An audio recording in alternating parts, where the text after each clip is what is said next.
मनोज निनामा पूर्व IPS senior अधिकारी senior IPS BJP में जोड़ाया था। निवृत्ति पहला राजीनामું આપી बीजेपी में जोड़ाया था। मनोज निनामानी हार थई છે। 2700 मते हार्या છે। आपनी जोड़ेथी जाणું છે अलग अलग प्रोफेशन में अलग अलग पार्टी में लोग बीजेपी में जाए ये हारे છે पण बीजेपी ना मूळ लोको छे पाछा जीते छे शुं कारण?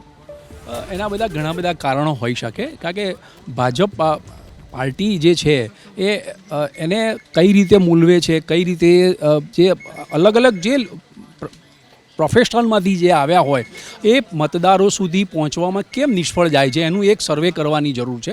मनोज निनामानी हार थाय बहु मोटी वात छे आम जोवा जईए तो पण ए मतदारों सुधी भाई दीकरी एनी हार घणा बधा कारणों एनी मतदारों सुधी पहोंचवामां ए निष्फळ गया छे।